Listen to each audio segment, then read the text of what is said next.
Hello students, साधना channel में आप सबका स्वागत है। बच्चों, आज हम क्लास 8th की रुचिरा पुस्तक का पाठ 1 सुभाषितानी श्लोकों के अर्थ आपको स्पष्ट करेंगे।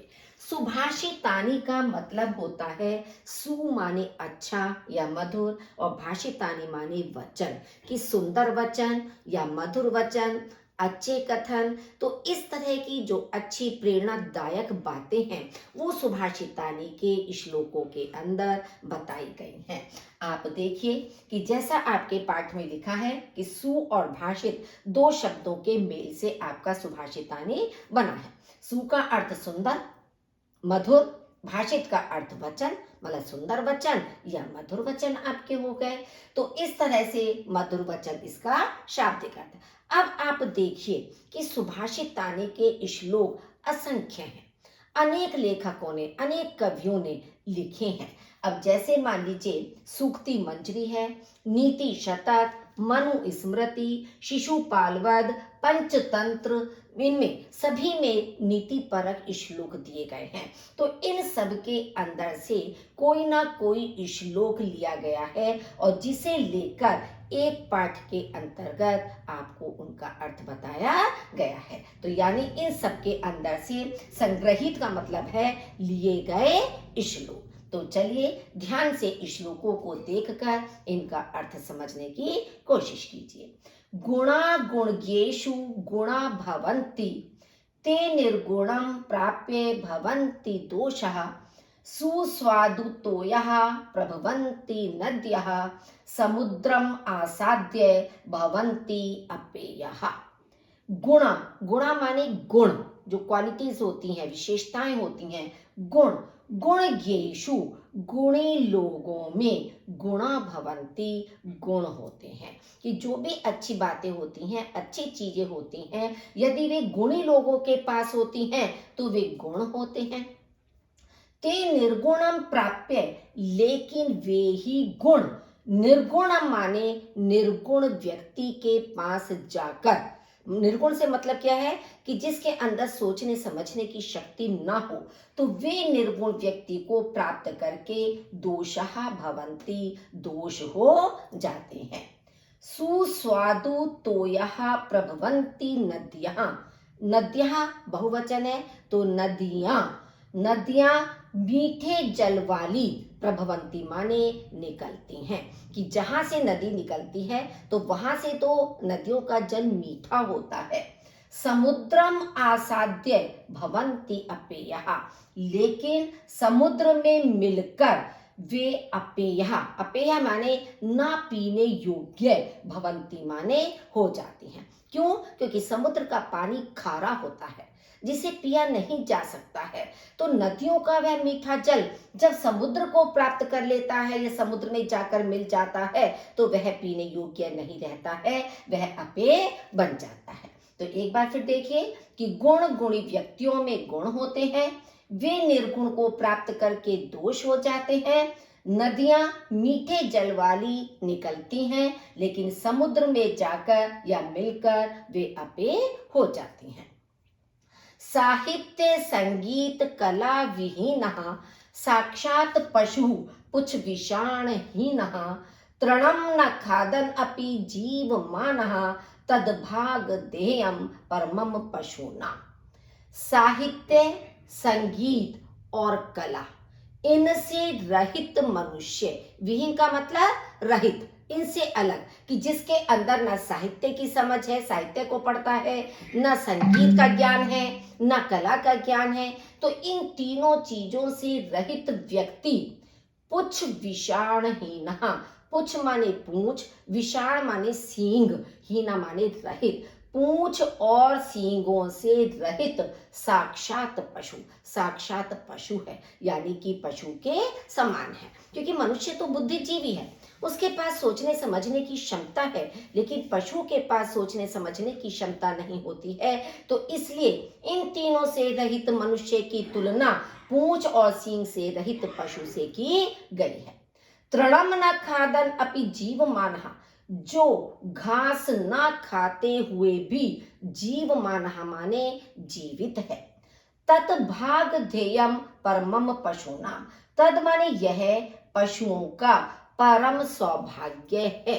क्यों कहा पशुओं का परम सौभाग्य है?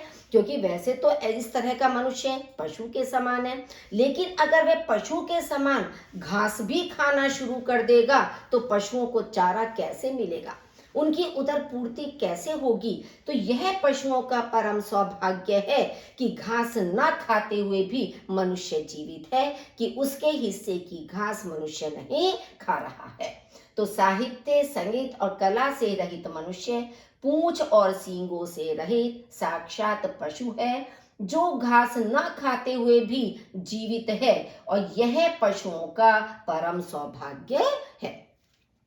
लुब्धस्य नश्यति यशः पिशुनस्य मैत्री, नष्टक्रियस्य कुलम अर्थपरस्य धर्मः, विद्याफलं व्यसनिनः कृपणस्य सौख्यम, राज्यं प्रमत सचिवस्य नराधिपस्य।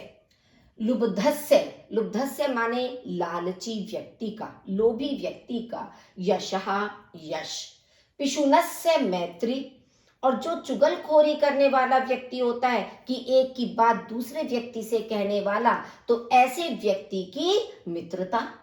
नष्ट क्रियस्य कुलम, नकारा व्यक्ति जो किसी भी प्रकार का कोई कार्य नहीं करता है, नकारा व्यक्ति का कुल। अर्थपरस्य धर्मः, स्वार्थी मनुष्य का धर्म। व्यसनिनः विद्याफलम, व्यसनी व्यक्ति का विद्या रूपी फल। कृपणस्य सौख्यम, कंजूस व्यक्ति की का सुख, सौख्यम कहते हैं सुख को, कंजूस व्यक्ति का सुख। प्रमत सचिवस्य, प्रमादी मंत्री वाले, प्रमादी माने अहंकारी, अहंकारी मंत्री वाले, नराधिपस्य राजा का राज्य, नश्यति माने नष्ट हो जाता है। देखिए एक ही क्रिया का प्रयोग किया गया है, यानी कि हर व्यक्ति की वो चीज नष्ट हो जाती है।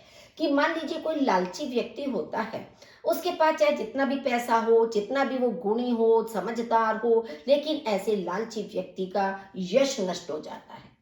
और अगर मान लीजिए हमारा कोई मित्र, हम अपनेपन की भावना से अपने मित्र से मन की कोई बात कह रहे हैं, लेकिन अगर हमारा वह मित्र हमारी उस बात को दूसरों के सामने कह देता है, तो ऐसे मनुष्य की मित्रता समाप्त हो जाती है, क्योंकि मित्र के ऊपर से हमारा विश्वास उठ जाता है। नष्ट क्रिया से, जो आलसी व्यक्ति होता है, नकारा व्यक्ति होता है कि जीवन में कुछ करना ही नहीं चाहता है, ऐसे व्यक्ति का कुल नष्ट हो जाता है। अर्थपरस्य धर्मः, जो स्वार्थी व्यक्ति होता है कि जो भी कुछ चीज है वो मुझे ही प्राप्त होती चली जाए, धन का लालची हो, किसी भी चीज का स्वार्थी है, उसका धर्म नष्ट हो जाता है। व्यसनी, यदि किसी को कोई गलत आदत लग जाती है, व्यसन लग जाता है किसी को, किसी भी चीज का व्यसन हो, चाहे मदिरा पान का व्यसन हो, चाहे जुआ खेलने का व्यसन हो, या किसी भी और कार्य का है, तो यदि कोई व्यसन व्यक्ति है तो उसके पास चाहे जितनी भी विद्या क्यों ना हो, उसकी वह विद्या भी समाप्त हो जाती है।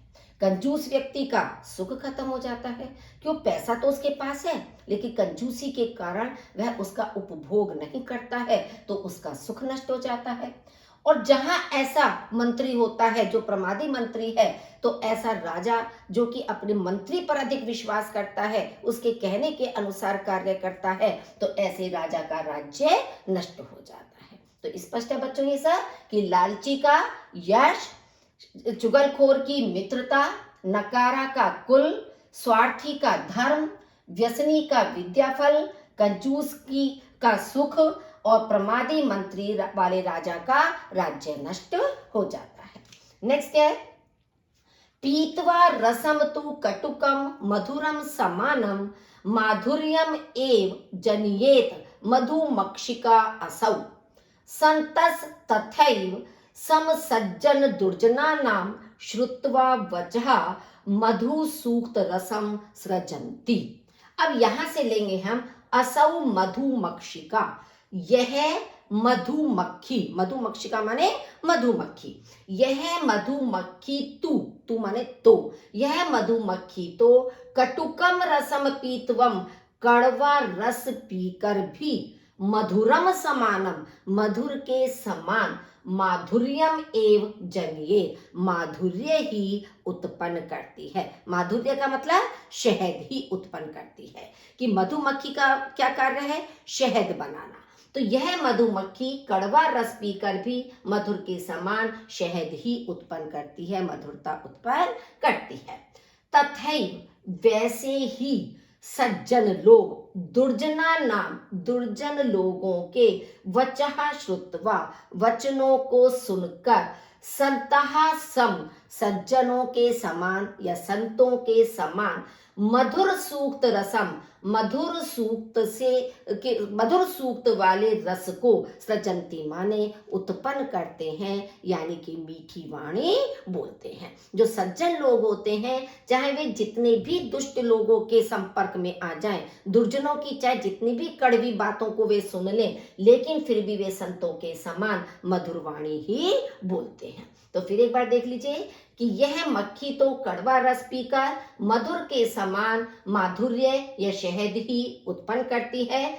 सज्जन व्यक्ति भी दुर्जनों के कटु वचन सुनकर संतों के समान मीठे सूक्तों वाले रस को या मीठी वाणी को ही उत्पन्न करते हैं। विहाय पौरुषम यो ही दैवम एव अवलंबते, प्रासात सिंहवत तस्य मूर्धनि तिष्ठन्ति वायसः।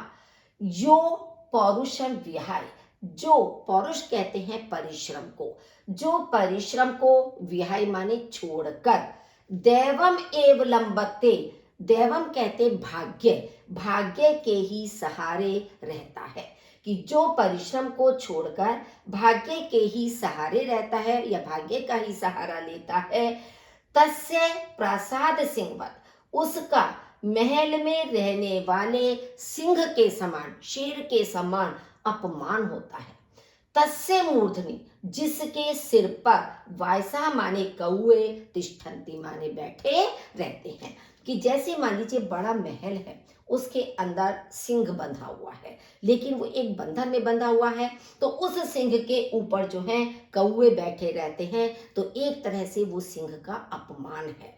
तो उसी तरह से जो व्यक्ति परिश्रम नहीं करता है, केवल भाग्य के भरोसे बैठा रहता है, ऐसे व्यक्ति का कोई मान सम्मान नहीं करता, उसका अपमान ही होता है।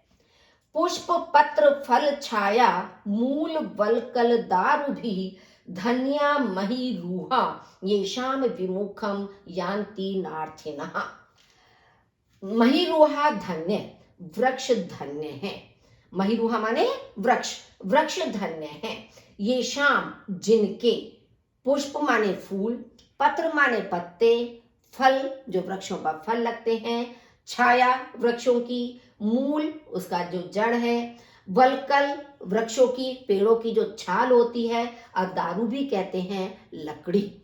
तो वृक्ष धन्य है जिनके फूल, पत्ते, फल, छाया, मूल, छाल और लकड़ियों के कारण अर्थिनः विमुखम न यान्ति। अर्थिना कहते हैं याचक, कभी भी निराश होकर नहीं जाते हैं। कि याचक किसी न किसी इच्छा से अगर वृक्षों के पास आते हैं, तो उसे कुछ न कुछ उनसे प्राप्त होता है जो वो चाहता है। अगर उसे फल चाहिए तो वृक्षों से उसे फल प्राप्त होता है, थका हुआ राही है, उसे छाया की आवश्यकता है तो उसे छाया की प्राप्ति होती है, फूल चाहिए तो फूल प्राप्त होते हैं। तो ये जितनी भी चीजें हमें पेड़ों से प्राप्त होती हैं, इन सब के कारण याचक कभी भी वहां से निराश नहीं जाता है।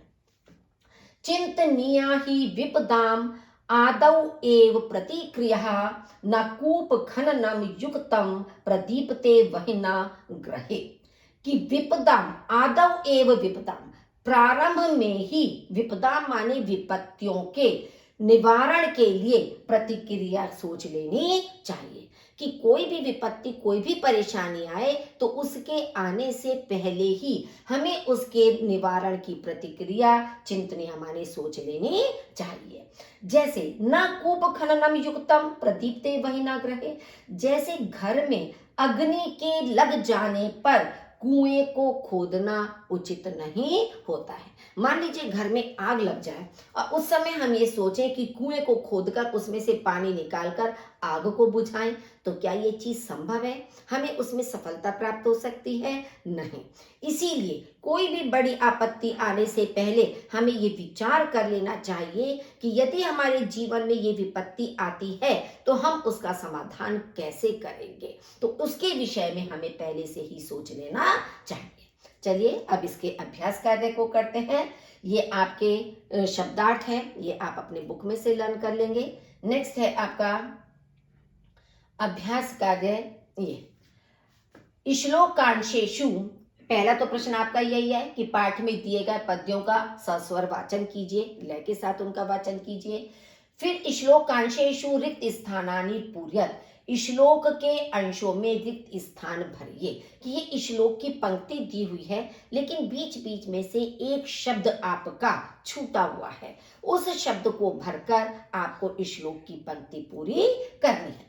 जैसे मान लीजिए समुद्रम आसाद्य भवन्ति अपेयः, कि समुद्र में मिलकर जो नदियों का जल है वो अपेय हो जाता है, नदियां अपेय हो जाती हैं, तो भवन्ति अपेयः आ जाएगा।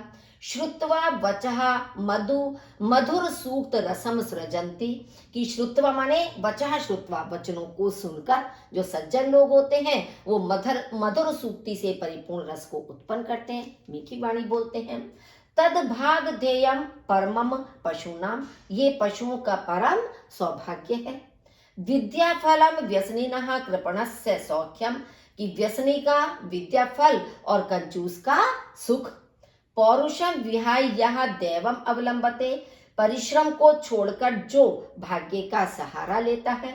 चिंतनीया ही विपदाम आदौ एव प्रतिक्रिया, कि विपत्तियों का पहले से ही निवारण करने की प्रतिक्रिया या उपाय सोच लेना चाहिए।